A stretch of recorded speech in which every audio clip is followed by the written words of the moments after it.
ترى فاتح المايك.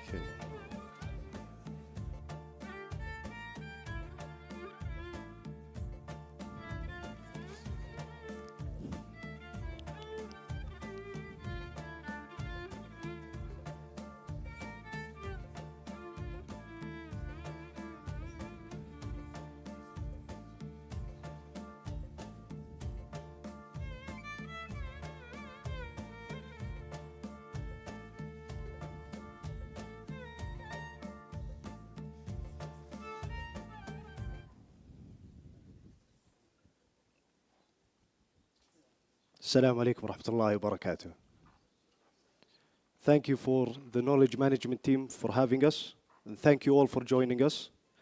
I am Talal Arayer from the Saudi Advanced Manufacturing Hub team, hosted by SIDF, and I would like to welcome you to this session, putting digital twin and AI in the context of industrial transformation and capability building, which is part of a continuous collaboration between the Saudi and Turkey Advanced Manufacturing Hubs under the theme of data analytics, process optimization in the era of Industry 4.0. Before we start, we want to have a safety moment. Please note that there is no evacuation plan for today. However, if there's an emergency, please follow the blue dotted line and note that we're in the second floor of SIDF's building. Once you follow the blue dotted line, it will lead you to the assembly points, and please use the stairs, not the elevators. And in case of an emergency, please dial 1113 on the landline. This event is a collaborative effort between the Saudi Advanced Manufacturing Hub and the Mixed Technology Center, which is considered as the Turkish Advanced Manufacturing Hub in Turkey. And today's session is not just a presentation, but a manifestation of our mission and vision, where we in the Saudi Advanced Manufacturing Hub strive to be a catalyst for enhancing the kingdom's industry towards advanced manufacturing. And this is done through a collaborative effort and a community that connects with the Global Advanced Manufacturing Hub network. We have set a bold agenda for the industrial ecosystem to embrace the fourth industrial revolution, and we are focused on practical outcomes and fostering a community that promotes the sharing of knowledge, best practices, and lessons learned. We believe that by bridging the knowledge and technology gap between the Saudi Arabia and Turkey's advanced manufacturing hubs, we can drive significant advancements in our local manufacturing facilities. This will not only improve productivity and competitiveness, but also push us toward a more sustainable and technologically advanced future in manufacturing. Now, without further ado, let's deep dive into the world of advanced manufacturing. I would like to hand over to our guests from Mixed Technology, who will present to us their efforts in advanced manufacturing. Mr. Rafi, the floor is yours. Thank you very much, Talal. So I'm truly delighted to join such a distinguished audience today, and I would like to thank you for the kind invitation to SIDF to give us the opportunity to share some of the insights that we have collected during the first 3 years of operation in Turkish industry. So I would like to talk about, at the beginning, about Mext a little bit, why we have established Mext in Turkey, what was the motivation behind this, and how we are helping the Turkish industry in concrete terms, tangible terms, to drive their digital transformation. What does Mext stand for? It is the technology center established in Istanbul 3 years ago by the largest employer association of the country. And there were two main motivations behind this. First and foremost was to make sure that the Turkish industry is keeping up with the technology trends and not only learn about it, but also help them deliver and implement this physically on their factories. So it's not just about getting some insights and getting some inspiration, but it is to provide solid technical guidance to Turkish industrial companies about how they should be driving their digital transformation journey. Secondly, we realized that it is of utmost importance to upskill people at large. So we need upskilled people, engineers and managers, as well as frontline employees who are able then to do those transformations on the ground. So those were the two motivations where we set out a couple of years ago to establish a state-of-the-art center. And I'm happy to say that within the first 3 years of operation since the inauguration, we have helped 400 companies in 13 different verticals of the Turkish industry. So we are not just helping a certain sector, but we are the designated go-to place, one-stop transformation shop in Turkey, and hopefully, inshallah, soon enough, we will be engaging with the ecosystem in the kingdom to also help companies here, and we will be discussing further potential for collaboration. Without further ado, I would like to give you some flavor of what Next is about with a short video at the beginning. I'll talk about then some of the digital transformation challenges that we have observed on the ground in the Turkish industry, and some of this might also resonate with the ecosystem here. And then my colleagues will be giving you a couple of selected highlighted cases about the data-driven manufacturing, data governance, so some of the primary challenges that the companies are facing, and to put some context and real texture about digital twin and AI in the manufacturing context in Turkey. I know that such concepts are coming across as buzzwords some of the time, but there is some substance to it, and we can help companies to deliver those at their factories. And we will finish with the capability building subject, where I highlighted that it is of critical importance to accelerate this journey for the industry. So some quick impressions from the center in Istanbul. This is a 10,000 square meter facility, quite sizable, and obviously it is meant to welcome employees, managers, and C-suite leaders to come, witness, and experience how digital technology can help them to be more competitive, to be more productive, and more sustainable too. Of course, it is very human-centered oriented, so the curriculum that we have designed is appealing to all organizational levels. It has under the roof of the MEX, we are housing a state-of-the-art digital factory. We provide the digital maturity assessment services, the trainings, and the ecosystem, last but not least, refers to the partner network that we are matching within the Turkish industrial companies at MEX.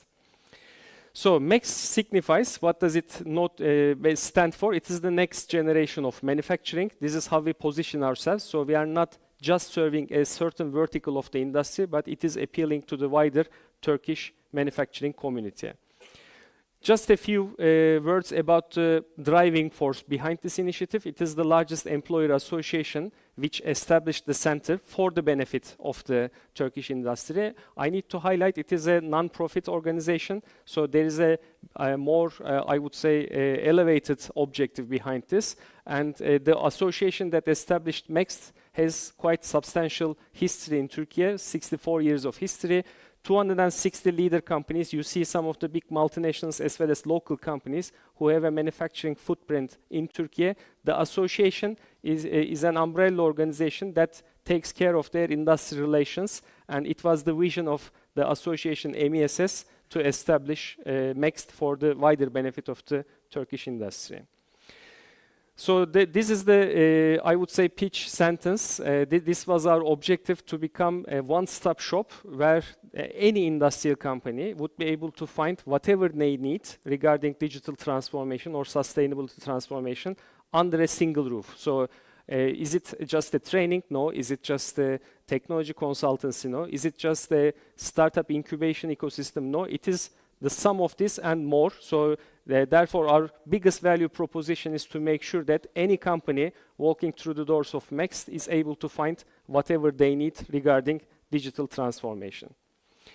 So let me give you a couple of impressions from the facility. So this is the 1,200 square meter digital factory, end-to-end digitally configured.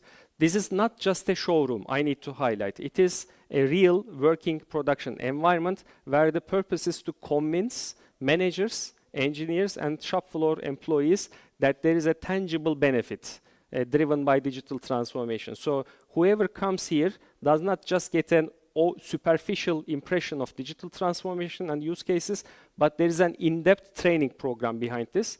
And moreover, this is a live place which we keep updating with new technology every day. Just to give you a highlight, when we established the center 3 years ago, the number of use cases that were at display was 70. Now it is at 160. That means day by day basis, we are continuing to build upon our technology stack and introduce new use cases.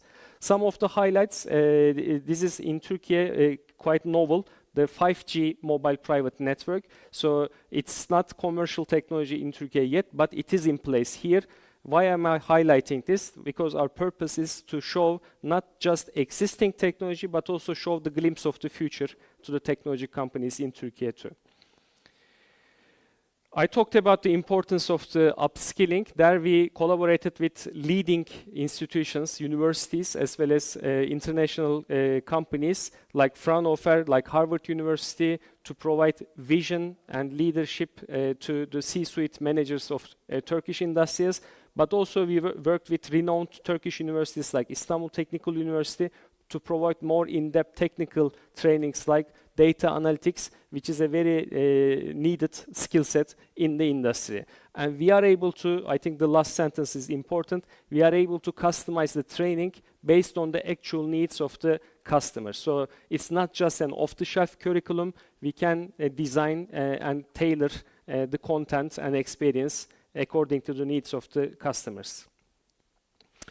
So partners are very critical to what we do. We believe in the power of partnership, and by design, MEXT was an open environment for collaboration.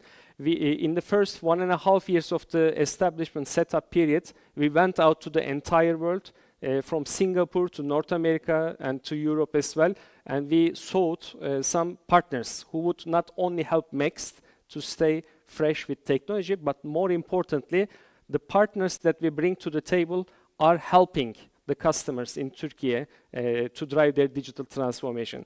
So you see some big global names like Bosch, Siemens, but also from Fraunhofer, Germany institution, but also the likes of Microsoft, SAP, McKinsey, World Economic Forum. All of them are partnering with MEXT to reach out to the Turkish industry, to understand their needs better and to engage in their actual project delivery. So this is the unique value that we are bringing.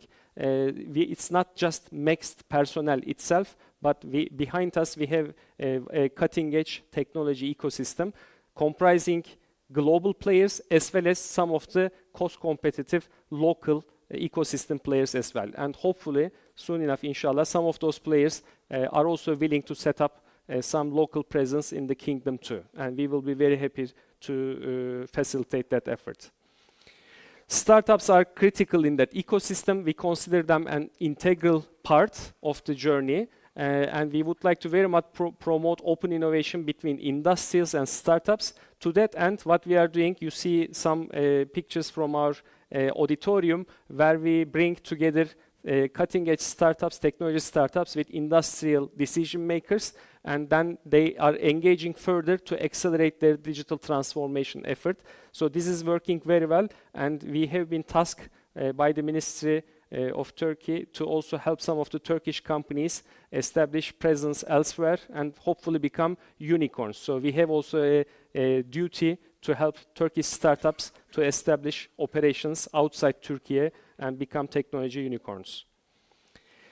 Some of the partners, I highlighted already some of them, but some of them I would like to bring to the forefront. What they do, they are not utilizing MEXT just for the Turkish industry, but they are also basically positioning MEXT as a regional power. What that means, they are inviting prospective clients like McKinsey, Vodafone and Microsoft. They are inviting clients from Middle East, from North Africa and Eastern Europe to Istanbul to engage with their prospective clients. And this gives us also a higher level of visibility beyond the borders of Turkey. And hopefully we've started already doing work for neighboring countries like Azerbaijan, Romania, and UAE. And so we would be more than willing to also to do work for the service of the industrial companies in the kingdom here.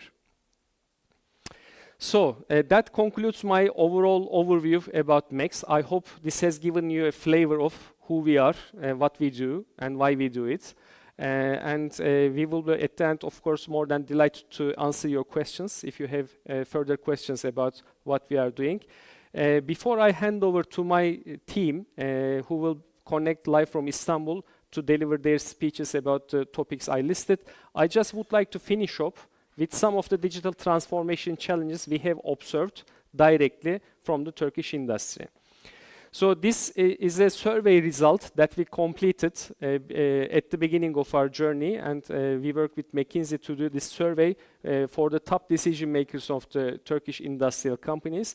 What this means is that I think in Turkey, after several years of getting exposed to the concepts of Industry 4.0, Fourth Industrial Revolution, however you name it, there is an awareness already. So I think key decision makers are aware of what it is and how it might be useful. There is no shortage of awareness. There is awareness, but people are struggling to put this into real action. So this is where Max is helping them. What are some of the topics, issues that we are facing? So first and foremost, companies, although they might be aware, they don't have a solid strategy and tangible roadmap. So they need advice about where to start, what to prioritize, and where they need help. So they need guidance for that one. So therefore, I cannot overemphasize the importance of clear road mapping. This is where we as Max are helping Turkish industry definitely. So some of the companies, less than half, have assigned some use case owners internally. So there are some trials internally ongoing on, some pilots and POCs here and there in the company. But then those use cases are not scaled. McKinsey calls this beautifully as a pilot purgatory. So the companies find themselves stuck in doing some local proof of concept studies without scaling the benefits to the wider company level. So almost more than half of the companies are stuck at this stage. And when you look at the down 13%, only a fraction of the companies are genuinely reaping the benefits of the digital transformation.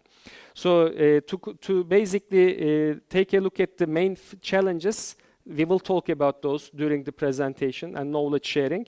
There is certainly a business plan and roadmap issue, but data is the number one topic. Governing your data in a clear, structured way is the number one topic, which is the inhibiting factor of digital transformation. So therefore, it is very critical to get a data structure in place, govern the data correctly, not in silos in the organization, but in a very meaningful way. And this is exactly what we are driving right now in Turkish industry. We can talk about all the fuzzy concepts, like funny concepts like digital twin AI, but without having a solid data strategy, none of this would make sense. Therefore, we will talk specifically about this topic.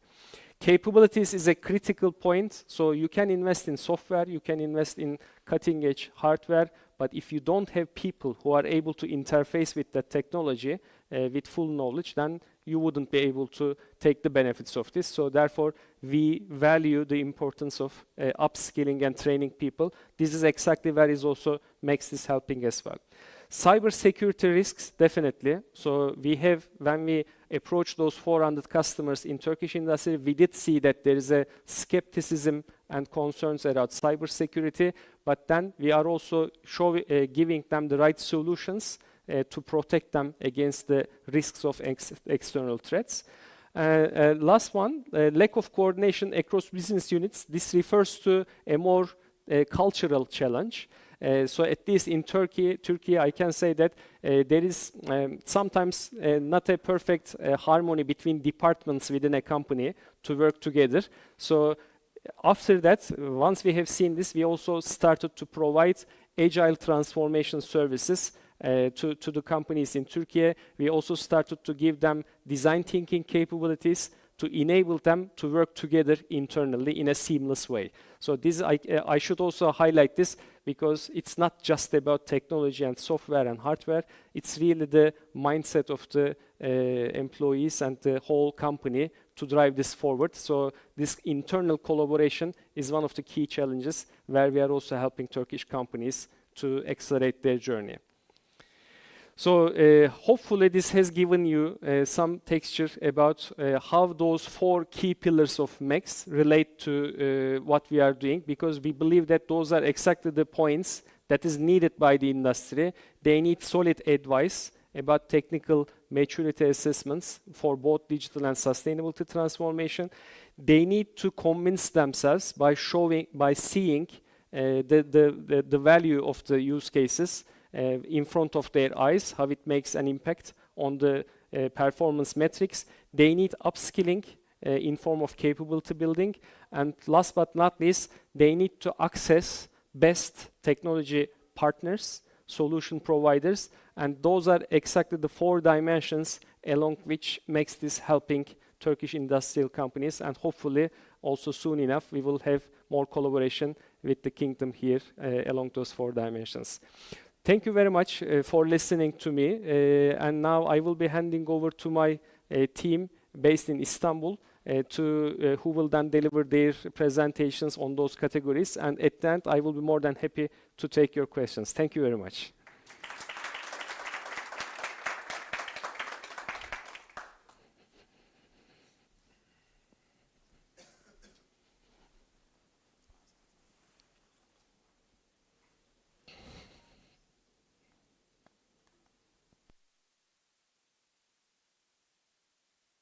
Selamünaleyküm. I hope my voice is clear.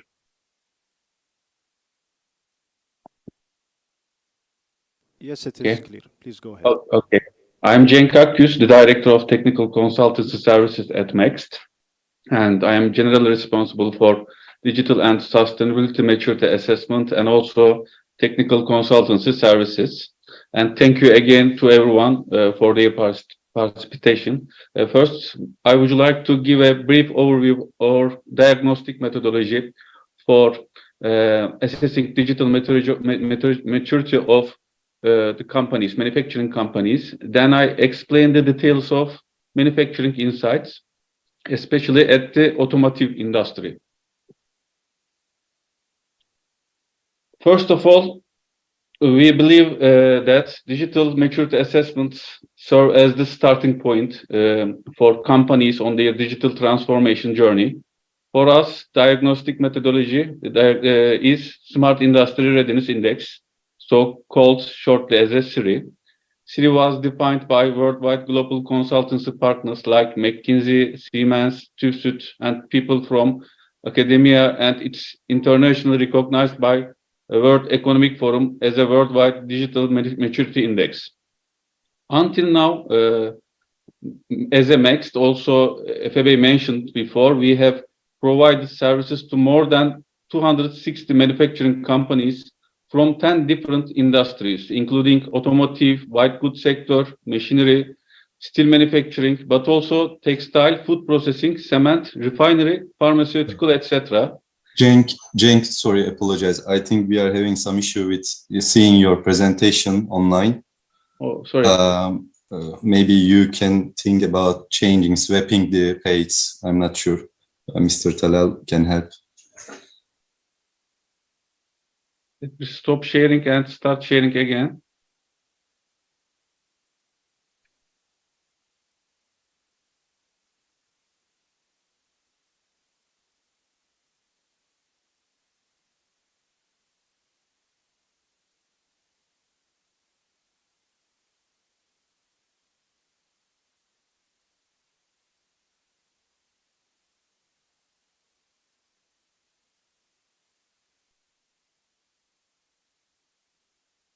Is it okay now?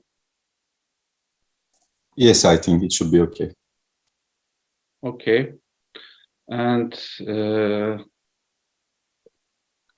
as I said, until now, as Mext, we have provided these services more than 260 manufacturing companies from 10 different industries, including automotive, white goods sector, steel manufacturing, food processing, cement, refinery, pharmaceutical, etc.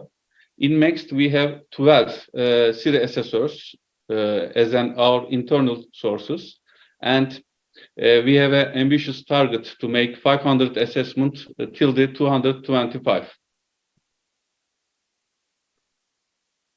The methodology is looking at 16 dimensions within 8 different areas in 3 building blocks to cover the whole manufacturing and enterprise processes. 8 key pillars which represent critical areas that companies must focus on to become future-ready Industry 4.0 organization, which are operation, supply chain, and product life cycle, under the process building block, automation, connectivity, and intelligence under the technology, talent readiness, structure management under the organizational level. Siri operational status starts with the onboarding meeting. After an initial briefing, the Siri assessor spends generally 2 days at the factory physically, depends to deep dive into each 16 dimension and set the existing status along with the prioritized dimensions based on the company's strategic plans.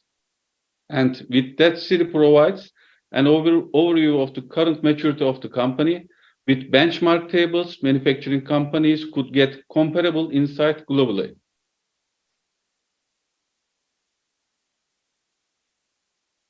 At Max, we extended this methodology by providing 2 to 5 years transformation roadmap and also share prioritized use cases to be applied to reach the target maturity level. This is helping the companies to understand their bottlenecks and their transformation journey and get a prescription to accelerate the transformation. And also by having more than 260 assessments as a Max, we are able to understand the industry bottlenecks and growth solutions for those industries. For the industry bottlenecks, let's take the automotive industry as an example. We explore the critical bottlenecks in 3 key areas, which are scalability of pilot initiatives, supply chain integration, and data-driven decision-making. In the organizational building block, implementing Industry 4.0 pilot initiatives and scaling up best practice require competent leadership and a skilled workforce for scaling up best practices. In the process building block, end-to-end integration of the supply chain and fully digital production and integration into enterprise system are prioritized areas for automotive industry. I would like to give a detail in this section. The first one, real-time inventory management. Many automotive manufacturers struggle with the siloed inventory management system without seamlessly supply chain integration, and also they may face issues such as overstocking or understocking parts, leading to production delays and increased costs, etc. By integrating their supply chain processes, automotive companies can monitor inventory levels in real-time manner and make informed decisions to optimize stock levels and reduce waste. And also, second example, communication with suppliers is another issue. Automotive companies often work with a various network of suppliers. Each are using different communication methods and software. This lack of integration can result in miscommunication, delayed deliveries, and quality control challenges. By implementing a unified digital platform for supplier communication and collaboration, companies can improve transparency and the overall efficiency of the supply chain.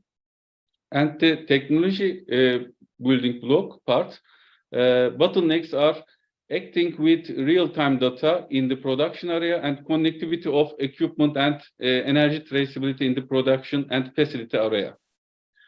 And as you know, traditional decision-making in manufacturing often relies on historical data and experience. However, in the era of Industry 4.0, real-time data from sensor and IoT devices can provide valuable insights into production performance. Automotive companies also that struggle to harness this data, with the help of data analytics and visualizations tools, allows business to make informed decisions promptly in a real-time manner, enhancing overall operational efficiency and competitiveness. The connection of facility equipment as well as energy traceability are critical consideration also, especially in the context of rising energy cost and pursuit of the net zero targets. Many automotive companies have committed to achieving net zero emissions as part of their sustainability initiatives. To meet these targets, it's essential to trace and manage energy use effectively through the production cycle. Without the right equipment, connectivity, and energy traceability solutions, tracking and reducing carbon emissions can be challenging for all companies, not also automotive companies, but all industries. By establishing a robust energy traceability system, They can track energy consumption across various production processes, pinpoint inefficiencies, and implement targeted improvements to reduce energy cost, and move closer to their net zero goals. They are mainly figured out as bottlenecks for automotive industry. And we also contributed to World Economic Forum white paper with our sectoral findings. If you're interested in more details about our studies, I would encourage you to download the white paper by reading the QR code on the screen. Here you can see the screen, I hope. And next session is data management and data governance. Now I am passing the word to Yasir, CEO of the Maestro Hub company, and he gives more details on Maestro and data governance. Stage is yours, Yasir. Thank you, Cenk. Selamünaleyküm, dear members of the ministry and manufacturers of the kingdom. Now I will be sharing my screen if I can get a permission.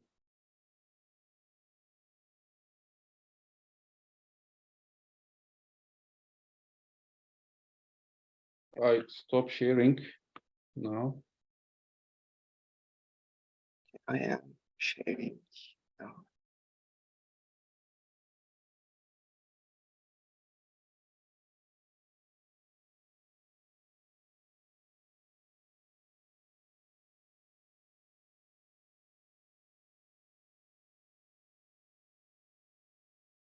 I believe the screen is available for everyone. Okay. Have also emphasized the importance of how we need to manage data. Anything that we will talk about from now on, AI, digital twin, requires basically three major components: contextualized data, computational power, and profound algorithms. In order to feed this structure, we need to have a strategy in place where we can collect all of the data sources from IoT devices, website, web apps, microservices. Then we need to have a governance tool where we can ingest certain parameters in normalized fashion. Then storing those parameters in a central data lake, data warehouse, a historian approach, the algorithms for analytics data science can create patterns where we cannot see with human naked eyes. These adjustments will provide us dashboards, emails, notifications, and with this approach, we will be able to optimize our production in real time. The question for data science project, when it comes to data science project, which part of the work consumes most of the time? Well, there are several studies, but almost everyone agrees organizing and cleaning of the data takes more than half of the data engineer's time.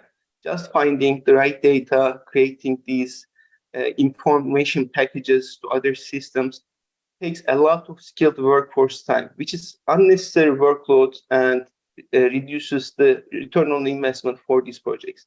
This is where we come in as Maestro Hub by creating a single source of truth industrial data governance platform. Basically, what our aim is creating a fully integrated business, a digital factory. The first step is we need to be able to connect and collect the data. Everything and everyone is plugged into network, not just the devices, the systems, or PLCs, but even the frontline workers provide valuable information, and we need to be able to capture this data in a common network. All of these should be integrated, not should live in silos, because we can only see certain parts of the business if we don't integrate all of those. So the layers of the business are integrated, and we have the current state of the business in real time. This helps us to have a historical data where it's already clean and contextualized, so we can make predictions for the future state of the business. We can leverage ML and AI technologies to run algorithms on our historical data, and future outcomes can be applied as an operational adjustment to improve the process, quality, carbon footprint, availability of the assets can be adjusted for almost any part of the business. And at the end of the day, we believe the stakeholders should have even though have recommended operational adjustment, should have the final decision, since it's not always easy to leave every decision to AI yet. It should be able to create operational adjustment, and we have the decision to execute or not execute on those adjustments. So most of the buzzwords also FAB emphasize that AI, that we have data, we have AI, then we will create value. Well, it might look like that, but what it actually is, we need to have data sourcing, selection. For data science, the data engineer should be able to clean, normalize, feature engineer all of those data, create models, train those models, fine-tune. Then operationalization requires deployment, not just for a single cell or line. It should be able to scale to multiple operations across sites. So we have also constraints from security, legal, ethical transparency, where we are trying to solve, what we are trying to solve is minimizing all of those different parts, where we have a single source of truth, industrial data governance platform. So your data can be already normalized and it's ready to be analyzed by AI. So I would like to open a little bit into this context normalization data. As you can see on the left side, there is an image where we just put AI. It says, since it has the stripes, it looks like a tiger. However, when you include the other data sources like shadow of the bars, then the AI can also drive that it's actually a dog, where the shadow of the bars fall on top of that. So this kind of data contextualization required for operational adjustments, where the AI can create actually real-time decisions where the algorithm has all of the information from several data sources. So it starts with data access. It starts with sensors generating 0, 1 or PLC tags. Then we give the unit of measure. Where is it coming from? Or for site visibility, is it a normal position? You might have a temperature sensor where it shows a high value, but according to your processes, it might be in the range of a normal operation. When you have multiple sites, you need to have enterprise visibility, comparing different assets in terms of their performance. So the value increases when you have integration, not just for different systems, but across sites, across value chain as well. This is a funny question. What is the actual cost of performing analytics? Even though most of the market study shows that it's less than 10 billion, actually we are spending more than $1 trillion to perform analytics, because we are not utilizing our data engineers, data scientists fully. We are spending more than 25% of the work on data discovery, more than 40% on preparation, and more than 20% on just governance. Basically, we are spending 1 unit of time to create analytics, but spending 6 or 7 times more on non-value-added activities. This is one of the reasons where the pilot purgatory exists, because scaling requires a lot of workforce. Rather than this approach, we create a smart data layer where you can connect your data sources with just a few clicks. And in real time, the system automatically contextualizes, transforms the data, which is already normalized and ready for ingestion for AI. Since everything is connected, we can provide data health insights if there are any deviations. And we are doing all of those with drag and drop, no-code technology. Your domain experts, your maintenance engineer, your method engineers can drive their own analysis by just drag and drop and completing all of those. Rather than left sides, where you are integrating everything from exponentially, like a sensor is integrated to PLC, to SCADA, then quality management system, to ERP, we say, why don't we just have, rather than this point-to-point integration, have a smart data layer where all of the data sources can communicate to it. This is a revolutionized architecture, which is really popularized in the last 3 years. Even Gartner acknowledged this architecture as the best scaling IoT infrastructure, unified namespace. And this is a broker technology where you can mirror the current state of the business from every source, and this becomes a node in all of those ecosystems where you connect and share information in real time.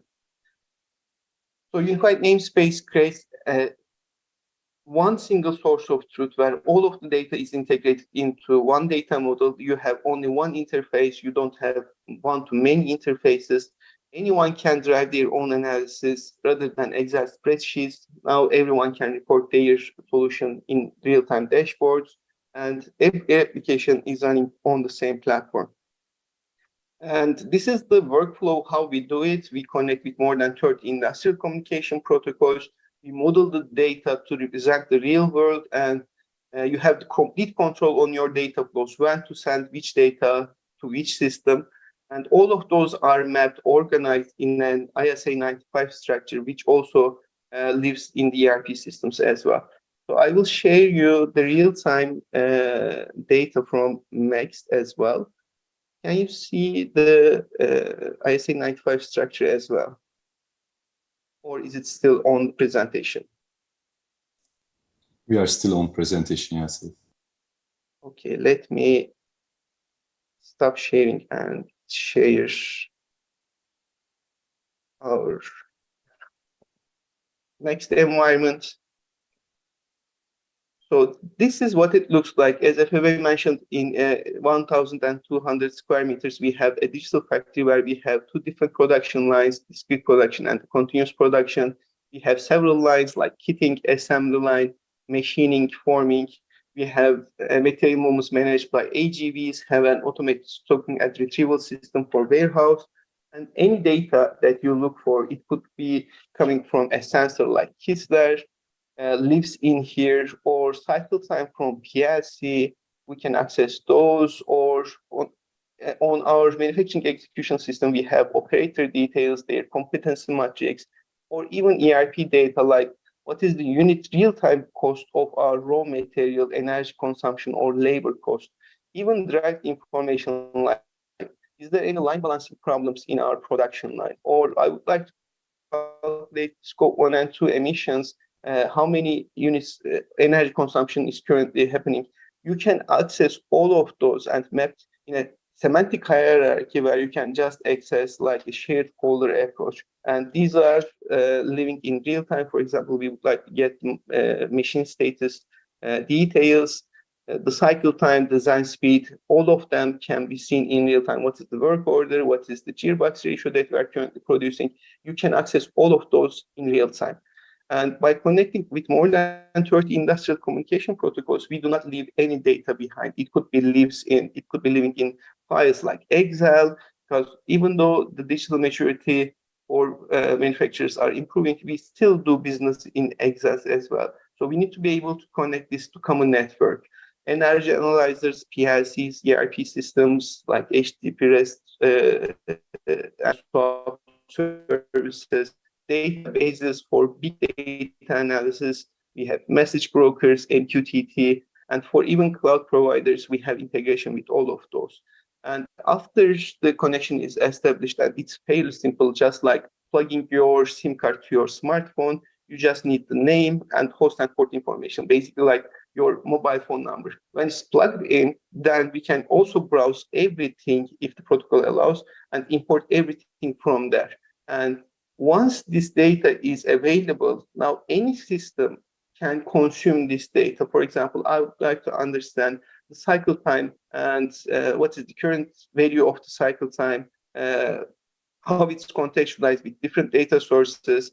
Then I can read it in real time and it shows me its last part is being produced in 881 seconds. And we can also access the whole data lineage, how it's being used by different models as well. For example, cycle time is used for line balancing, energy utilities cost, machine status, carbon footprint calculation, and all of this data mapping allows us for AI to understand if we can improve the cycle time, all of these key parameters for the timeline balancing solution with the camera vision. So elsewhere you can see whatever the status you would like to see. For example, for a line balancing, you would like to see the cycle time, the ideal design speed, which work position, gear ratio, gear type for Max, since it's producing a gearbox, work order number, and linking, or it could be for scope 1 and 2 emission analysis, like which operation number we are currently consuming electricity consumption for that production, how many parts have we produced, what is the emission factor for that process. And anyone actually without prior software experience can link this data, like cycle time is a reference from our connections. Let's put it here, double click, and you can just in real time validate the data you linked in real time. And you can see this is what it looks like. We have data sources, we have inputs coming from these data sources, have a snapshot of the time, which is already normalized and shared based on certain conditions. And this is where the orchestration comes in. You can send it to multiple data sources. You can send it in certain conditions. If an alarm is generated from the PLC, create a maintenance work order. If the maintenance work order has not been activated for or taken by any operator, let's look at the available operators, then assign those.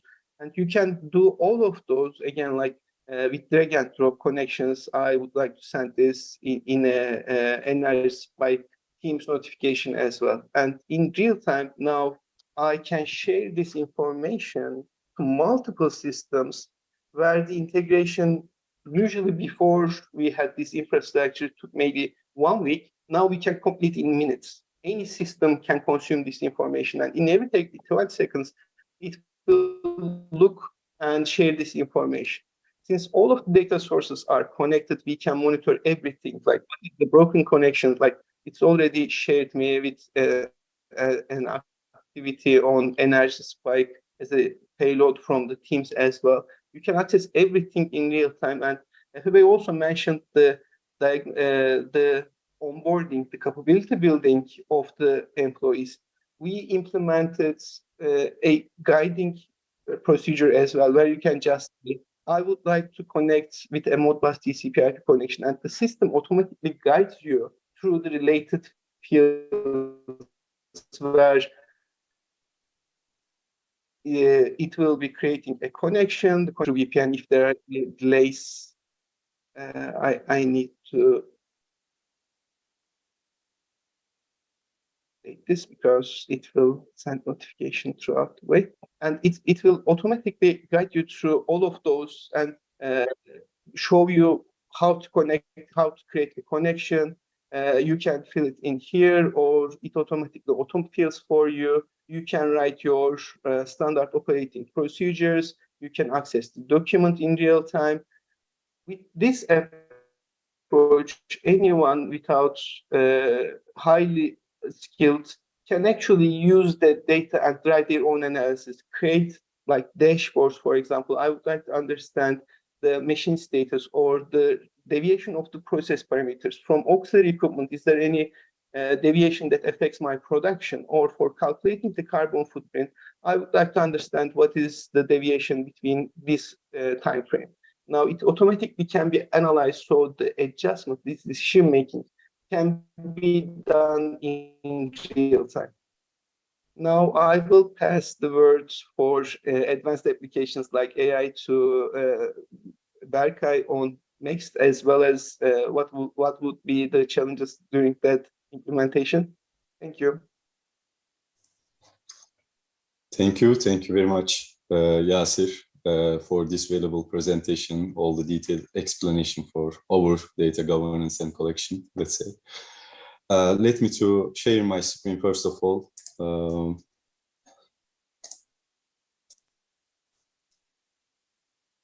I think you can see the presentation. Selamünaleyküm to everyone. I would like to kindly thank you once again for welcoming us and for hosting this valuable session. So in this part, I will be giving some insights and information for the implementation of digital twin application in our Max Digital Factory, and also our initiatives on artificial intelligence in Turkey in manufacturing. But before jumping into that part, I would like to kindly briefly introduce myself. So my name is Berkay Yarpuzlu. I am currently working as the Partner Management Director at Max. I've joined the MEX team in 2019. It's already more than 4.5 years. And mainly I am in charge of working with, let's say, partners to help and increase the capability of our center regarding the technical solution ecosystem. Prior to this, I also worked for GE and Ford Otosan in Turkey. So now I would like to give you a brief overview of the digital twin and some examples of the use cases that we implemented in our virtual factory, let's say. I think as you briefly get how we govern the data, how we collect the data and make it visible, we can now talk about through our continuous line and discuss how we implemented our digital twin. Also, you can see in the screen. So for this part, I can say that we implemented Turkey's first virtual steel manufacturing facility, and which is powered by an advanced analytical model and algorithm provided by our two strategical main partners. One is Fortum, especially their E-side product formerly currently owned by Dovre Group, and currently we are more closely working with Dovre Group. But they are specialized in 3D imaging of industrial sites and operating plants to improve, let's say, project execution and performance. On the other hand, you can see Fives Farbstein from France. Fives is the company which stands as the designer and manufacturer of the machines, equipments, machinery, especially on the process side, and also the production lines for various process industries. So we had a chance to work with these two valuable partners for our digital galvanizing line in MEX Digital Factory. Before jumping into the details of our digital factory and digital twin, I would like to give a brief explanation about this, let's say, process optimization. As Yasir Bey mentioned, of course, and also Efe Bey mentioned, it is quite valuable and it is kind of mandatory to collect the data and make it visible before going, let's say, further on implementing the advanced analytics algorithms for increasing the optimization level of the processes. And on top of that, by using these algorithms and, let's say, correlated models, we can also implement some machine learning mathematical models to control or to increase the model predictive control systems. And on top of this, we position the digital twin applications. But as a fact, I should say that in the process optimization journey, from advanced analytics through the digital twin, the value and the both the value and the difficulty of implementation increases dramatically. So this is important because, of course, we need to start with data governance, but we also need to be aware of this behavior, among from advanced analytics to digital twin. And also before giving some details, I would like to start with a very brief and very short description of digital twin, because today, as you are also aware, most of the companies are mixing the digital twin approach with the digitalization of the data. But of course, it is not that simple. Digital twin, especially for these kind of applications, simulates the production process and enables testing alternative process settings, different configurations, different parameter sets. On the other hand, with that, it is also possible to find out the optimal parameters or process settings for the physical line, and it also enables to automatically transfer all these kind of configurations to the control systems. And more importantly, you can, if you have a meaningful digital twin model, you can perform all these kind of activities without interfering the production itself. But at the end of the day, somehow you need to create the virtual environment in a linked way with the real work processes, and these should be in a closed loop. So by this way, you can directly feed your virtual environment from the physical world, and also you can share the output of the virtual environment as an input for the physical world to increase the efficiency or to optimize the processes. And of course, the digital twin applications comes in many forms and functions. Here you can see different parts of these kind of applications, but I would like to start with the shadowing and difference between shadowing and digital twin. So with these kind of applications, the product management, asset management, process management, or also the, let's say, factory layout designs can be optimized either having a shadow or digital twin, but digital shadow is something a bit different than the twin, which is the digital representation of the current state. And it is mostly used to track and analyze the existing situation. On the other hand, the digital twin is the complete digital replica of the physical system. And we can think about, like, we mainly use these kind of applications to simulate different scenarios, different set parameter sets, different configurations of the physical system. But as a fact, again, the underlying digital model should be highly dependent on the application and the expected outcome from our physical world. But again, you can see different applications. You can focus on a product level. With these kind of shadow and twin applications, you can focus the virtual prototyping side or product optimization. On the other hand, you can directly perform the asset management, asset monitoring and management, let's say. And by this way, you can use some maintenance applications or asset optimization applications. And for the digital process shadow, on the process side, if you would like to directly focus on the quality of the process to ensure the quality of the product, we can use these kind of real-time information systems to also monitor our processes, monitor their conditions, and also optimizing the processes themselves.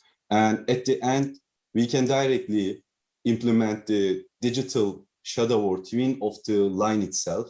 So these kind of applications usually helps us to link the manufacturing or processes directly with the enterprise level, and this can end up with some applications on the scheduling side, or directly you can do, you can take initiatives for your factory layout, factory design or layout design. But before doing this, I would like to mention that for a digital twin, we need three different components. The first one is the physical system. Here you can see the physical world, which involves actuators, sensors, PLCs, mechanical equipment, machinery, these kind of things. On the other hand, we have virtual model, virtual environment itself. So this is a part of the physical system, but this involves again the production, chemical, or even electrical models. But this should be, we need to be very careful, because these virtual models, as a must, needs to be some things, an application which is a data-driven one. So we need to link the physical world and virtual models with the data, and this data connection between these two components can be the inputs and outputs of the specifications from the physical world.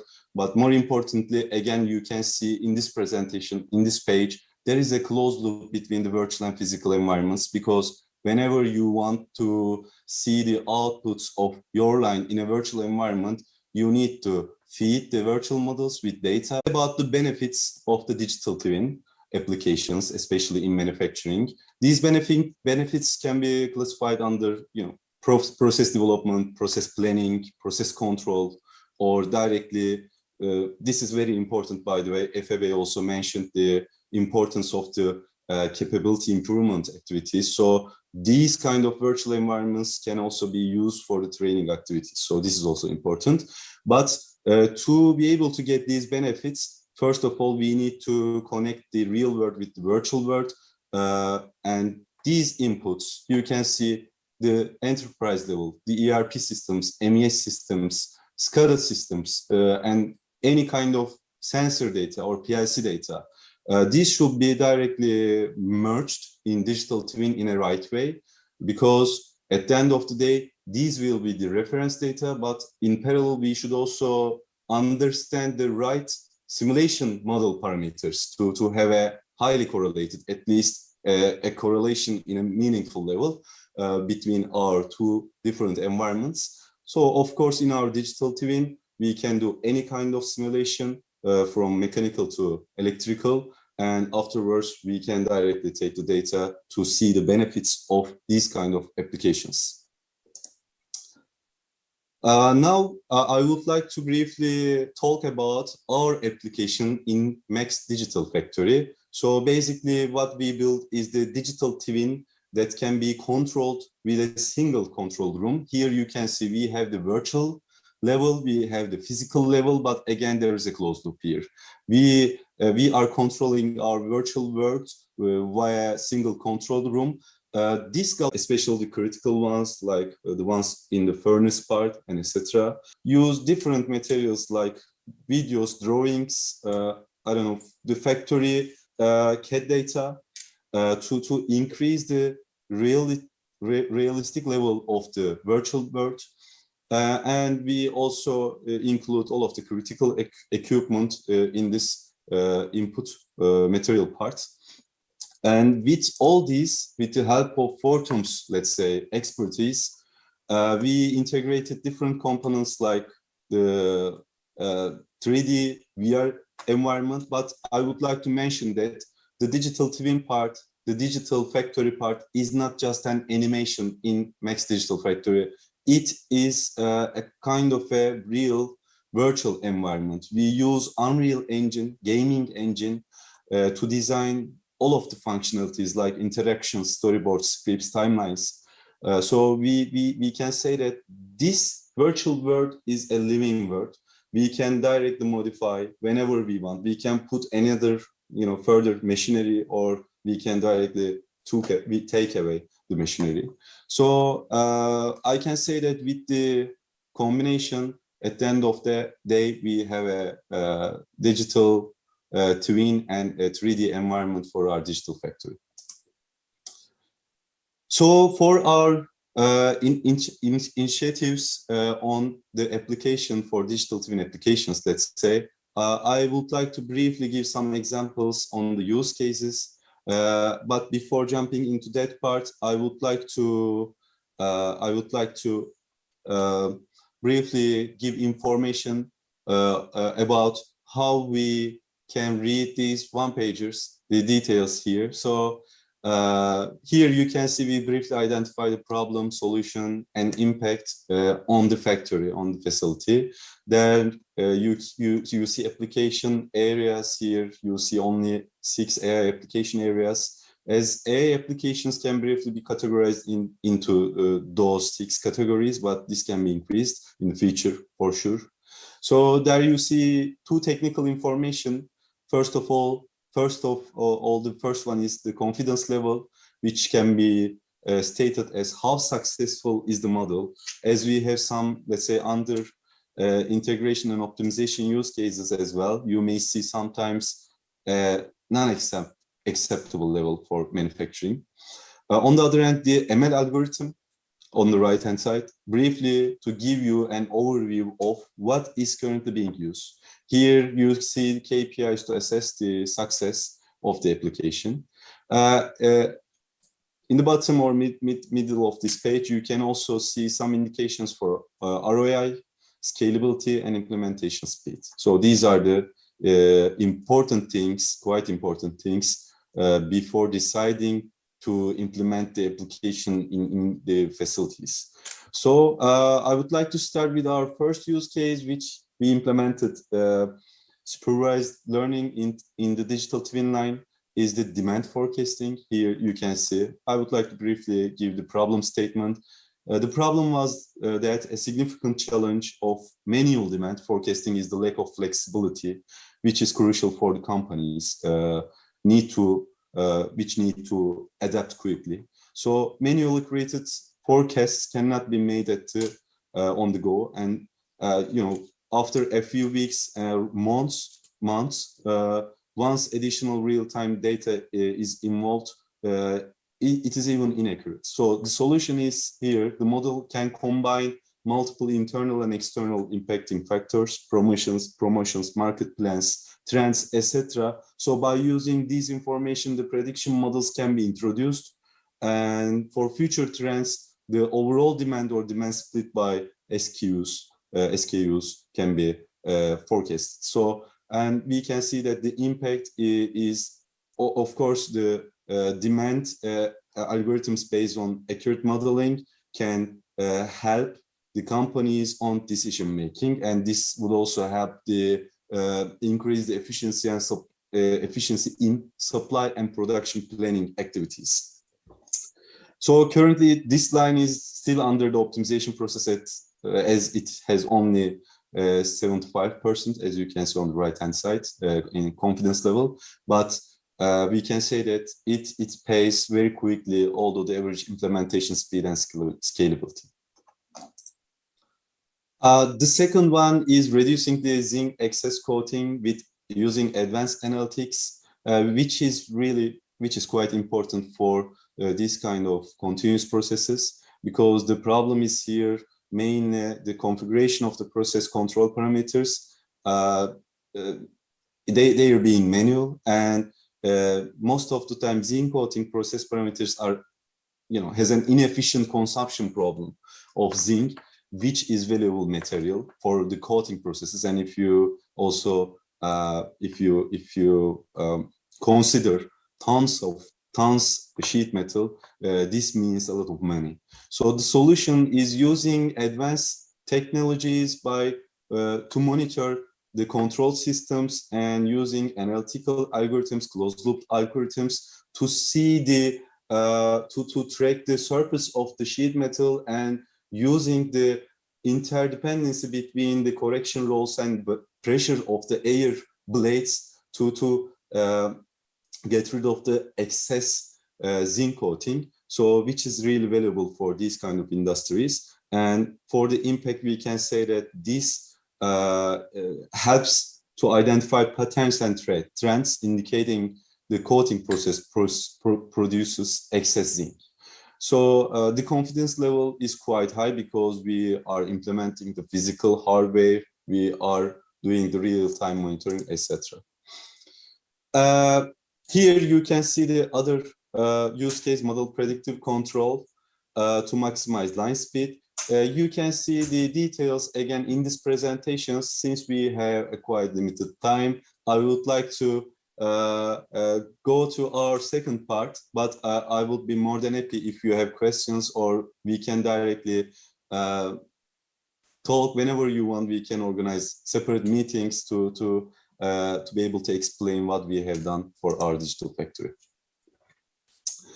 And in the next part, I would like to briefly mention on what we have been doing for the AI initiatives in manufacturing at Next. I hope, first of all, you all get a brief overview of the digital twin and some examples of the use cases we implemented in the digital factory. But now I would like to also give you some details on AI activities. So before going to this work, would you kindly guess what percentage of the companies believe AI generating financial benefit for manufacturing? Let me to show you, based on MIT's long global survey conducted over the last 4 years, more than 3,000 companies. The companies recognize the business imperative to improve their AI, let's say, competencies. 70% respondents understand how AI can generate business value. Almost 60% have an AI strategy in place. 57% affirm that their companies are piloting and deploying AI, and 10%, despite these trends, only 1 in 10 companies, let's say, believe they generate significant financial benefits. But we can say that what would manufacturers need from AI we can say that there are three parts. One is the explainability, the other one is the reproducibility and trustworthy. So that means today, even today, we are, yes, these may be sometimes fancy words, digital twin or AI, but we all believe that these can be changing our way of doing things. But to be able to that, at the end of the day, we need to have a highly, let's say, trusted structures or algorithms or softwares to be able to merge in our systems. I would like to give the main challenge hindering in adoption on scaling of AI applications in manufacturing. First of all, there is a mismatch between AI capabilities and operational needs, and the absence of a strategic approach and leadership communication is quite important. We also have insufficient skills, data availability, and a lack of explainable AI models in manufacturing. So to be able to understand the AI models further, we need to invest in our skill set matrices. So as again, FAB mentioned, we cannot directly separate the manufacturing from the culture and these kind of skill set matrices. But at the end of the day, these kind of applications today still need some customization efforts across manufacturing use cases. So we need to first of all solve these customization efforts and make it as a product and or introduce these kind of applications as a product. So in this page, I would like to give a brief information about our inspiration, let's say, by getting an inspiration from this framework. We initiated a global project called AI in Manufacturing in the World Economic Forum. So this project is initiated with the support of two different platforms of WEF, the Advanced Manufacturing Platform and the AI and Machine Learning Platform. And in this project, we listed the selected use cases to showcase the manufacturing use case in AI and roadmap for scalable AI use cases. If you want to see the details, you can download by scanning this code. In December 2022, we also published a white paper over this. I would like to show a very short video, 1 to 2 minutes, for the organization that we hosted as MEX in 2023 in MEX Technology Center.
Thank you. Again, we can give further information whenever you need, whenever you want. And here in this page, I would like to explain a bit more in detail what has been done with this, let's say, white paper. In this white paper, 23 AI use cases were collected from 35 companies in 6 application areas. As you can see here, maintenance, production processes, supply chains, energy management, quality and health and safety, and you can see the vertical pillars for each relevant topic. But I can say that this study mainly provides value in 3 specific categories. First one is the operational performance. We are saying that these kind of applications directly or has a direct impact on increasing the operational performance by touching the throughput, quality, business uptime. Secondly, again, there is an increase in workforce augmentation because these kind of applications can be directly used as a support mechanisms for decision making, or you can increase your collaboration level or prediction and forecasting level, accuracy level by using these kind of applications. And the last one is and more importantly, which these kind of applications directly supports, even leading for sustainability initiatives, and you can use these kind of applications to to increase the material efficiency, energy efficiency, scrap rate, scrap management, even waste management. So these are important topics which is included in this white paper. But besides to implement those use cases, we believe that we have a phase structure like 4+1, which is required. In phase 0, on the strategy part, a well-governed data structure and building a skilled team are the main requirements. So here you can see we need strategy, we need data, we need team setting or capability building for our workforce. After the company is ready to begin, the use case pre-selection with some ideation sessions will help to choose the right focus. Following this, the company's AI readiness level with the selected use cases must be assessed, mainly focusing on 4 different, let's say, categories: infrastructure, data, production process, again, mindset and culture. We need to do these kind of assessments very carefully. In the third phase, the use case feasibility must be assessed from different aspects, because this change differs to address the right use cases, and they need to support this with the data and testing and scouting. Finally, the first pilot must be implemented to see the success. This is an important thing from the cultural manner to motivate people and also to see the functionality of these kind of projects. And on our side, as Next, we want to support the industry again with 4 pillars regarding AI in manufacturing. The first pillar is the infrastructure. Here you can see we already have end-to-end connected digital factory from which we can collect data from different areas. And also we are currently adding extra muscle. We already added to empower AI applications with our very strong GPUs for AI workloads. We are currently using the A100s as GPU systems. Secondly, we designed the specific AI training modules. Merve will be also giving the details on the capability building side, but we can say that until now we upskill more than 140 employees, and soon, currently we are working to initiate new journeys for even C-level adoptions. So third, the services. Currently, global institutions like McKinsey, Fraunhofer, Koç University, and many others already start to recognize Next and start to use our global test bed for AI. And anytime you are more than welcome to use and contact us if you need any kind of test bed for your applications. We are always more than happy to open our doors. And currently, we are selecting our use cases to position in this area with the help of our technical team and also focusing on startups. So our main purpose is to work to create scalable pre-trained models for common industrial problems that we could solve with AI. And our global partners, again, you can see there are strong parties, Quantum Lake from McKinsey, Microsoft, especially with their Bonsai product, AWS machine learning, IBM is close, and the national institutions like Istanbul Technical University and TÜBİTAK Bilgen from Turkey. Lastly, my last page, I would like to, these are again our use cases, but I think we don't have time to talk each and every one of these, but I would like to give a brief understanding of what we have in our digital factory. You can see on the right hand side, we have our discrete line. On the left side, we have our continuous line. But we already implemented different use cases where, like AI for personal protection equipment check. Here you can see, or automated bin picking. I already mentioned a couple of the use cases on the continuous side, but on the discrete side, again, the supplier collaboration on PLM, which drives the CNC machine loading and unloading operations, is a quite important use case. And also we are also focusing not only the machinery and equipment. Besides, we also believe that the digitalization of the front end workforce is quite important. So we focus on the digital round, audit SOP, or smart wearable applications, these kind of applications to stream real time, also the manual operations. So this is all from my side. Thank you for listening me. Again, please just kindly let us know if you have any further questions on these kind of digital twin and AI applications. I would like to give the stage to Merve for our capability building activities and incentives. Thank you very much, Berkay. I hope that everyone is hearing me. So I'm gonna share the screen now.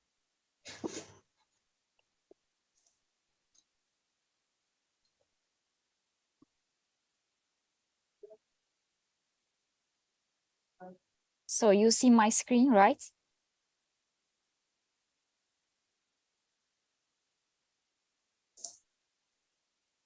Okay. Merve, maybe yes. you can just swap from the display settings. I think currently we see the other. Sure. On the top. Just a second. You can click. Yes. You can swap. Okay, now I think it's full screen, right? Yes. Okay, great. Hello, everyone. Merve. I'm working in Max as Learning and Development Director.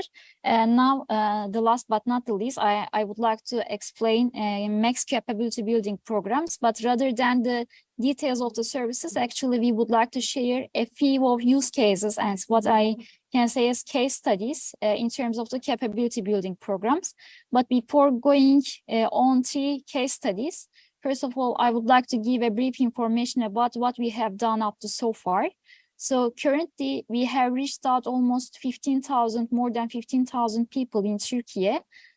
So most of them are field workers, operators. The rest is the white collars. What we mean is the white collars, standing from C-suites to mid-level managers, and after that engineers in different industries like oil and gas, metal industry, cement and textile, or FMCG or pharma.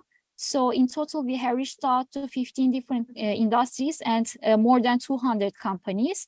So we are always paying attention to the retention and the pleasure ratios of NPS of the participants. For that reason, actually, based on the feedbacks that we have been receiving from the field and all the participants, we have been updating the content and user experience side of our training programs. So while we were designing the programs, actually, we have started to design the programs with Harvard University or RWTH Aachen University and the biggest universities in Turkey. So what we are doing actually currently is to be able to bring the academic knowledge of the world together with the industry's knowledge in that country. So first of all, I would like to explain a case study from automotive industry. Tofaş is one of the biggest automotive companies in Turkey. For 2023, they have defined 6 different pillars in digital transformation in the company. One of them is RPA, IoT, business intelligence, data science, low code and no code. What they want from us to prepare and design and execute a program based on an upskill and reskill challenge. So for that reason, we have been calling it level-based technical expertise programs. What we mean with that, first of all, let's say that a person who is working in HR may not have to be in the level 5, which is the highest level. Level 1 is the awareness level. So, but another person who is working in IT is expected to be in the level 1 in data science, let's say. For that reason, when we think about a company which is almost 3,000 people, actually we have defined who needs to be in which level and who is currently in the as-is situation. So as-is situation and to-be situation in the last day of the year.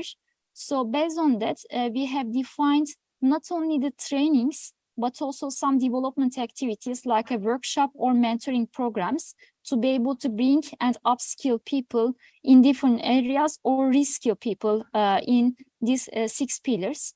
At the end of it, actually, we have touched almost 1,000 people in the company.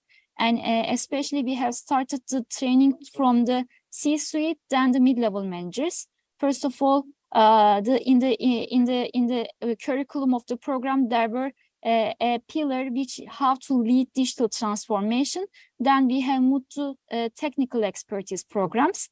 At the end of it, we have really paid attention to what the company is using in the field. Let's say that in IoT, or in image processing, if they have been working in Cognitive, which is a company in Turkey, then we have defined that technology and we have defined the development activity with that companies and the field work in the especially field. So at the end of it, we have delivered almost 64 and 33 training sessions. Then indirectly we have reached out to 1,000 participants at the end of it. So why we are calling it as an upskill and reskill is currently they may, for instance, the people in level 4 are really capable of using Python, especially in data science programs in their company. Then the second case study is from an oil and gas industry. It's a change agent program. Actually, some of the companies do not prefer to progress with less defined mid-level managers and give trainings to all mid-level managers or engineers. They would like to select, let's say that 40 or 25 people from their companies horizontally and vertically who are presenting the company in all different departments and in all different titles. What we mean is that, for instance, in the change agents programs, there are also field workers, operators, and also C-suite, whom we mean is CD or CTO in the company. And then after that selection process, actually, we have defined the program with 3 main pillars, which is digitize yourself, digitize your community, digitize your business. Why we have selected those pillars? Because first of all, in order to be able to implement digitalization in your company, first of all, you need to change your way of looking and your mindset. And the second one, you need to communicate with all the people in the company, especially who are the experts of different areas like RPA or IoT. And then you may start to digitize your business with the learnings that you have learned. So they have opened the application and almost 180 people have applied, and they have selected 25 people based on some of the digital transformation change agents capabilities that we have defined beforehand. Then before we have started the trainings and development activities, currently we are just applying development center. It's a one-to-one capability conversation with the people who are going to be expected change agent at the end of 8 months. So based on that, we have defined a digital competency framework, which is including communication, collaboration, or core IT skills or knowledge. Then currently we are also measuring their as a situation as we have been defining in Siri, for instance, for a factory, we are defining as a situation of the people in terms of their capabilities. Then after that, we are gonna start the training and development activities for 8 months. First of all, last year's GND, so what I mean is the change agents, people are going to be mentors. Today's change agents are going to be mentees. So they have been meshed to be able to learn from each other, which is a core pillar in adult learning. And after that, we are gonna start with leading digital transformation with some different kind of modules, like how to understand what are the pillars of digital transformation, how to execute it, and how to lead it. Then some of the social skills, which is like design thinking to be able to core problem or the core challenge of a problem. And after that, innovating thinking to be able to solve the problem with human-centered approach. Then C-suite round tables to be able to boost top-down to bottom-up approach. Then the technical topics that covered during the program, like AI and ML and hyper-automation or cutting-edge tech, and all the other technologies that we are gonna cover during some different kinds of development activities and trainings. While some of them are in-class trainings and led by an instructor, some of them are self-learning activities, like the trainings delivered by LinkedIn Learning or Coursera and so on and so forth. So it has been defined by taking the pillars of an adult learning. At the end of 8 months, we are gonna again make a development center activity to be able to measure ROI. So how the people have progressed. So how the progress has been with the 8-month investment to the people. So in order to be able to ensure that we are gonna make an increase at the end of the day, in the during the program, in some milestones, we are gonna approach the people to be able to show that how it's going, how is their learning with some pre and post tests, to be able to measure that it's going well, and so they can apply and implement their learnings into their business. So this use case and this case study actually is one of the programs that we have been designing in company suite or an organization specific. So for that reason, we can also call that is an upskill and reskill program. The last but not the least one is again change agents program for an automotive industry. They have also defined some 47 people from the whole company who are from C-suite and also the operators level. So at the end of it, rather than those kind of technical expertise program, we have defined some project management and digital fundamentals level. What they are doing differently is that they have been defining the problems in the field. So let's say that someone from marketing and sales team would like to use CRM, but if they are not so capable, the people in their department is not so capable of using it, then they have been just measuring and collecting all the problems that they have been choosing. After that, they are learning how to solve it with this program. So at the end of it, they have reached out to 80% success to be able to solve the problems that they have defined in the beginning of the program. So this one is differently than the other. Rather than measuring the people's capabilities, it's more focused on the measurement of how we have progressed and how we have accelerated digital transformation in the company based on the pain list we have defined at the beginning of the program. So this is another case study from automotive industry.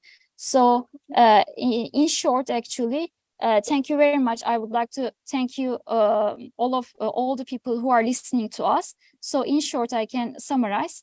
We can design customized, and so based on the level, so based on the C-suite and so operators, mid-level managers and engineers level programs, and industry based programs based on the need of the company or organization. Thank you very much.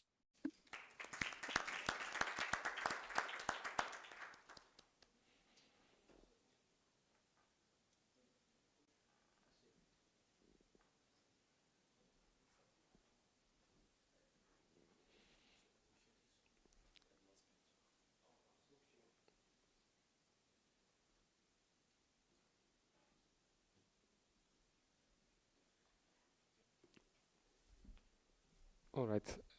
So I would like to thank you, everyone, for your patience. It has been a very intensive session with a lot of information in various topics. But I hope it has given you the general feeling that those intensive subjects can be well managed. It needs fundamental basics. So I think one key takeaway message from the session should be, I hope, was the data governance is at the heart of everything. So whilst we are talking, fantasizing, hoping for the benefits of AIs and digital twin, it all starts with having a solid data governance structure. So without achieving that, one can only simply talk about digital transformation. But hopefully you have got away the key messages that those challenges can be successfully addressed. We have solutions for that, not only technical solutions, also we can show the way how this can be achieved, also in with regards to training and cultural transformation. So with that, again, thank you very much for this opportunity. So we very much appreciate this occasion to share our knowledge that we gathered within the first 3 years of the operation. And we are looking forward to an exciting future here in the Kingdom with yourselves. Thank you.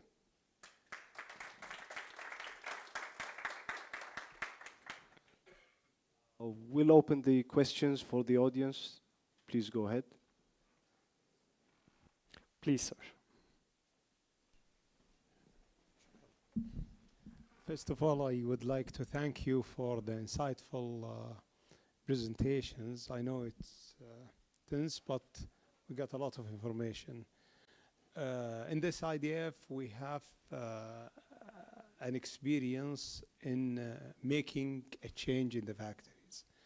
And we adapted this year the Lean Manufacturing Program as a program, and we in that program, we started to implement the analysis and the diagnosis that we identified in the factories. However, we felt there is a difficulty, and in the beginning of the presentations, you mentioned the business units internally in the companies, how you convince them that this is the target and this is what we should do. So my first question, how you worked with the companies in order to overcome these obstacles which are internally? This is the first question. The second question, you talked about the 260 assessments. I would like to ask, have you diagnosed or from your analysis, you found some sectors are more appetite to the digitalization and the automation more than other sectors? And I have a third question, but I will leave it after. Thank you. Thank you. Very good questions. So regarding the cultural challenge and how to convince companies to work seamlessly with each other internally, I think what we are doing is that we are encouraging them to set up a digital transformation office that is cross-functional, not only governed by IT. It should be definitely a collaboration between IT, manufacturing, supply chain, just to name a few.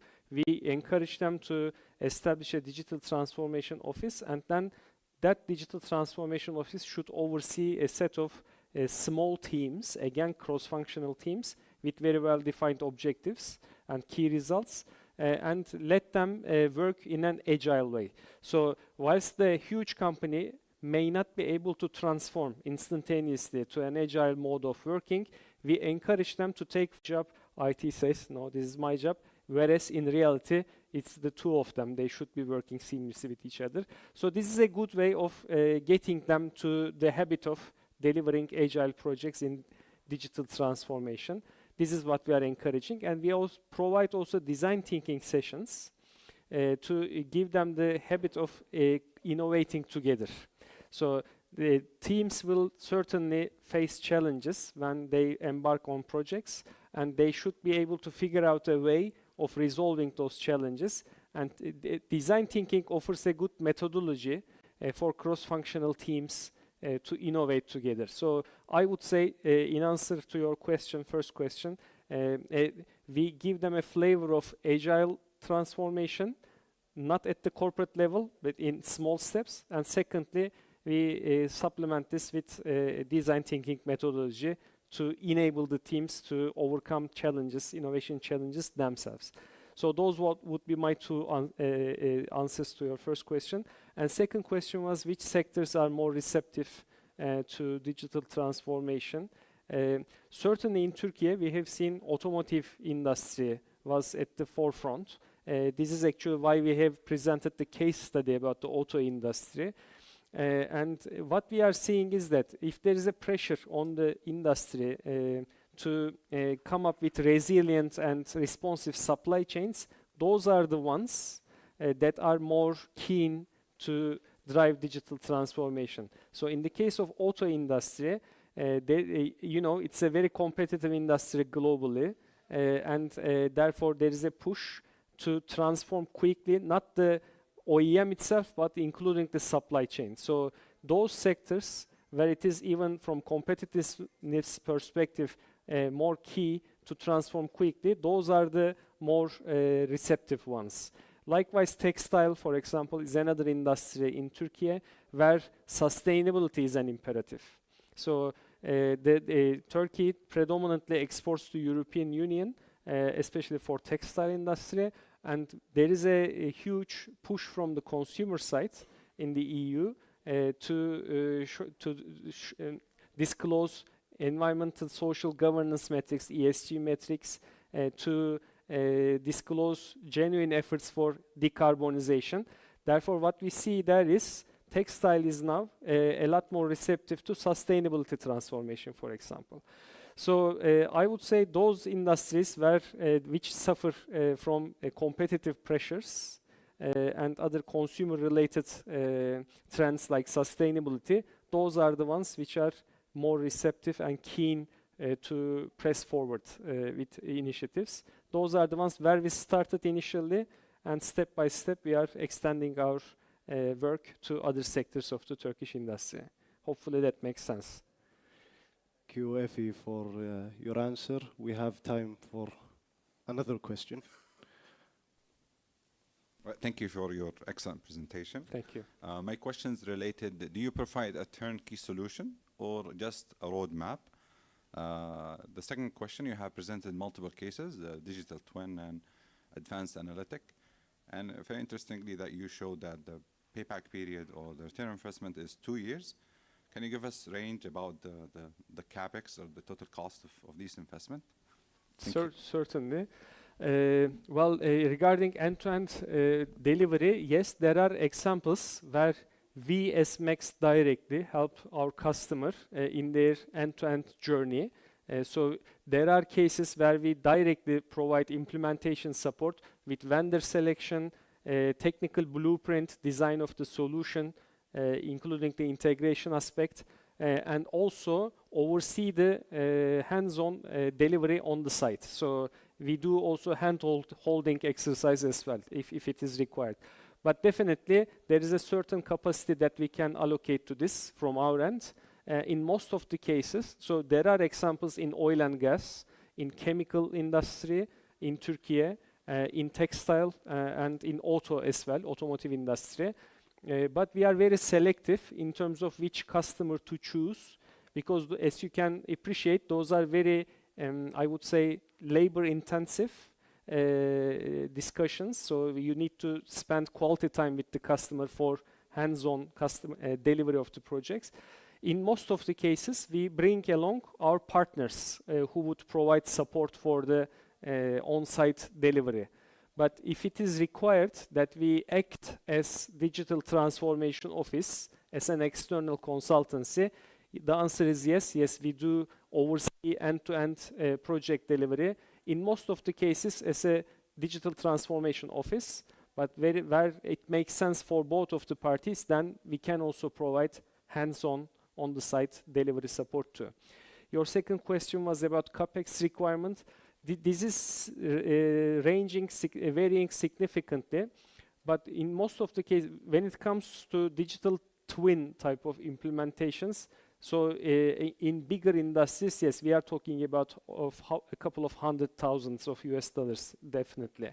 But what we are trying to do is, especially for small, medium-sized enterprises, to increase their appetite with quick win projects, where it is not mandatory to spend that amount of money, where they can already see some solid benefits, bigger return on investment with smaller amounts of investment. So in most of the cases, in auto suppliers, in textile, in food processing, where the players are relatively small and medium size, I wouldn't say we are talking about a couple of hundreds, more tens of thousands of dollars to get them started, to see some benefit.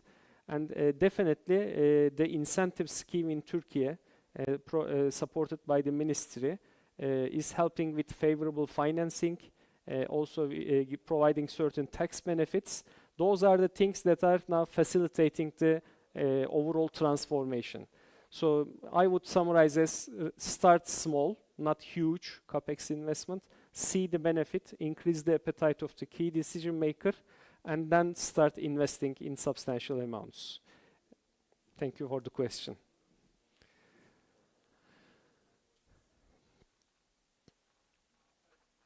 Yeah, I hope my voice is clear. So I am Mohammed Shamrani. I am part of the IT team. So in my previous companies, I worked on digital transformation projects. We faced two challenges. One is to convince the manufacturing to sit with us because in their opinion, hey, I have a plant, I have a deadline I need to meet. So this is one challenge, and you correctly explained the data office or the office that will gather them. This could be a solution. The other very challenging part that as an IT, we understand machine learning, we understand how to gather data, but we are lacking one very critical knowledge, which is the business itself. That and it was really challenging to gain this knowledge. How do you suggest to overcome such a challenge? Yes, definitely on the first one, I fully agree. IT and manufacturing, those are typically two departments that sometimes have these internal quarrels about who should do what, and therefore having this cross-functional transformation office definitely helps. And certainly, if the key decision maker, like the CEO, Chief Executive Officer, gives a clear mandate with very measurable metrics and holds those two functions accountable for it, then things are moving faster. In most of the cases, sometimes we see that companies do digitalization for the sake of digitalization. This is nonsensical, obviously. It should serve a real purpose, and the CEO should have some tangible, measurable results in mind when initiating such transformation projects. In that case, if there are KPIs that two departments are accountable for, then things are moving automatically a bit more seamless, I would say. And the second question was, if you could remind me, IT and function understanding each other, right? Especially the domain. I can only advise to start with this diagnostic methodology, the assessment, maturity assessment methodology. The Smart Industry Readiness Index that the Kingdom is also here promoting within the industry certainly takes a look at this challenge and whether the departments understand each other. It certainly helps to have an outsider perspective, to take a fresh look at the situation, and then make this diagnosis on behalf of you. If IT and business, manufacturing, or supply chain are not adequately talking to each other, having an outsider view gets them on the same table, I would say. And upskilling programs, definitely. The change agent program that Merve, as the last presenter, presented, is bringing those two departments within the same cohort of change agents. So they are sitting side by side, they are listening to those education programs, and we get them to talk. So again, as an outsider, in this case Mext in Turkey, we can help promote that dialogue, facilitate that dialogue, internal dialogue too, in carefully designed and curated workshops and training programs. So you are absolutely right. It requires a little bit of push and facilitation from outside, I would say. Thank you. Assalamu alaikum. Alaikum salam. I am Ibrahim Al-Numai from King Abdulaziz City for Science and Technology. We are actually a research entity, and we are improving models in machine learning, deep learning, and recently in ChatGPTs. But actually, we are facing, I believe, a core problem that we don't have the data. We are doing, I think we are doing some research in the preventive maintenance and inventory tracking, for example. But unfortunately, we are just using artificial data. We are collecting from repositories here and there. So you, from your experience, and you mentioned it at the beginning, you said 60% of the time how to collect and process the data. From your own experience, how could a research entities could overcome that problem? It's a good question. I have an example with a big automotive manufacturer. They are doing a European Union funded research project, and they were lacking data. And in that case, for example, they are using Next as a testbed to generate data. For example, the CNC machine that you have seen in the videos is now generating, in carefully defined conditions, data for the automotive OEM to work on their models. And you are absolutely right, they have huge facilities which they have to operate on a day-to-day basis, and sometimes they struggle to collect and find data. In that case, we as a interface organization are helping them to generate data, not synthetic data, but real data that would allow them to feed their algorithms. And another example, I would say, so this is a solid case, and sometimes it is meaningful for them to collaborate with each other. So hopefully we will have some consortia projects in Turkey, for example, where we will collate data from various industries to come up with predefined, pre-trained algorithms. You are absolutely right. If every manufacturer is trying to go and come up with an algorithm for itself, it would require it would be a waste of effort for everybody. So what we are trying to do instead is to have pre-trained models for the industry, semi-cooked solutions, so to speak, which then they can go and feed with limited data to start benefiting from those models. Take the case of injection molding, for example. It's a hugely complex process, and in order to model it well enough, you would need a lot of data. So which none of the manufacturers has. So what we will do as MEX in this case, we will try to collate data from various industries ourselves, have a predefined model, and serve this as a basis to the industrial companies, which they can almost like, it wouldn't be turnkey plug and play, but they would have something to start with, which they can feed with smaller amounts of data and start benefiting from the models, if that makes sense. So first, we can generate the data as an interface organization to them for research purposes. Secondly, we can collect data from various players and come up with predefined models that would enable quicker deployment of AI solutions in the industry. Thank you. Hi, Maybe you had a third question, but yes. Yeah, I'm here. Sorry. So my name is Parvez Akhtar, and I work as a market expert in logistics, supply chain, and data science itself. And my not concern, but want to know your comments on this one. One of your pillar was about upskilling. Yes. First of all, thank you very much for this interesting thing you presented, from end-to-end solution, collecting data, then driving insights from analytics, which was very interesting. So one of the pillar was upskilling. Yes.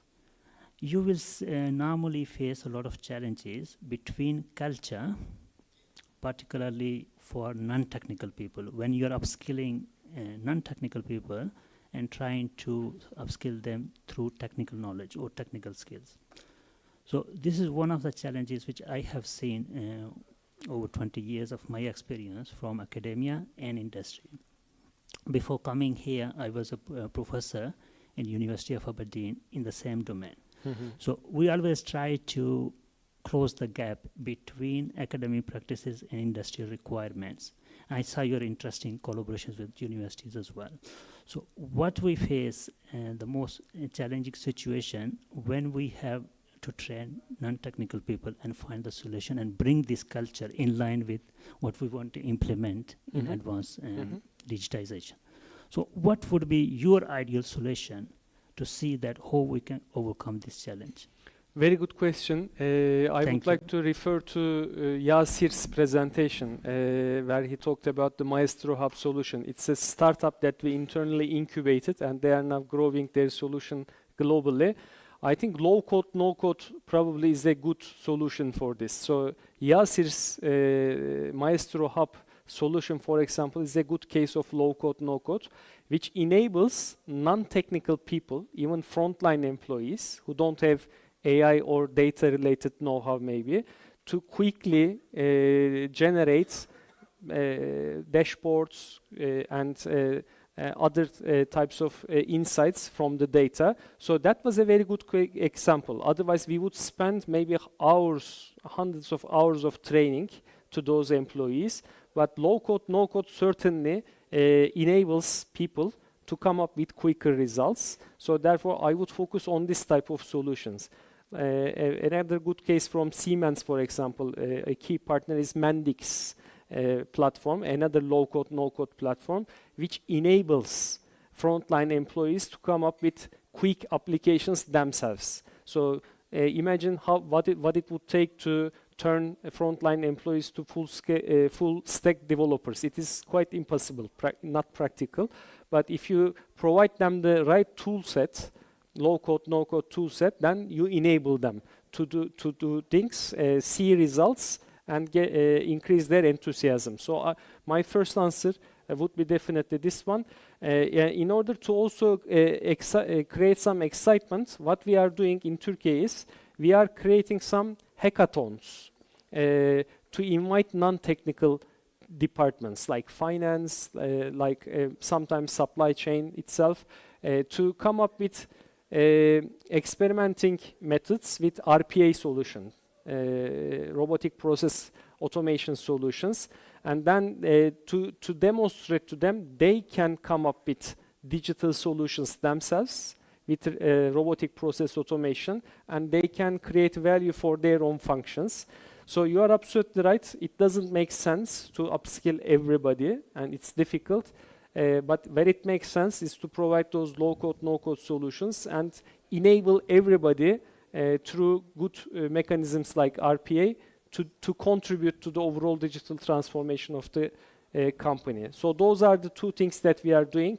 We are promoting low-code, no-code solutions, and on the other hand, organizing things like hackathons internally within the company to get the non-technical departments to experiment themselves. Hopefully that makes some sense. Thank you.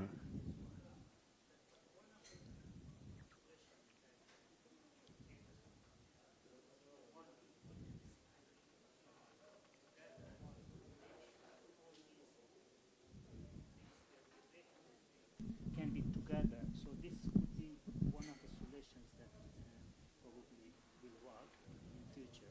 This is one of the latest interdisciplinary approach that different organizations and universities are using to make sure we have more effective solutions and optimized solutions rather than we work in disjointed groups. Silos. So I think this is probably one of the key takeaway messages. It is really key that teams work with each other, not against each other.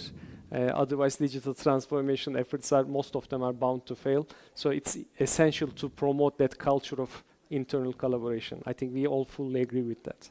Thank you so much. Thank you, Efi. Thank you so much. You could always find more information about the Saudi Advanced Manufacturing Hub on SIDF's website, and you could also contact us if you want to reach Mr. Efi Erdem and their team at saudi.aimhub@sidf.gov.sa. I'd like to invite Engineer Abdullah Sayari, Project Studies Director, to appreciate Mixed's effort in their presentation today. Thank you. Thank you, sir. Thank you. Thank you. Represented by Mr. Efi Erdem, the Executive Director. Thank you very much. Thank you.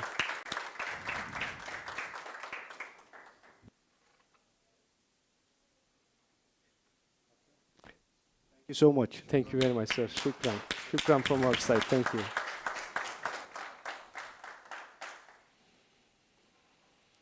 Everyone, and please, we have a short 5 minutes if you would like to network, and we have some refreshers outside. Thank you so much. Thank you, everybody.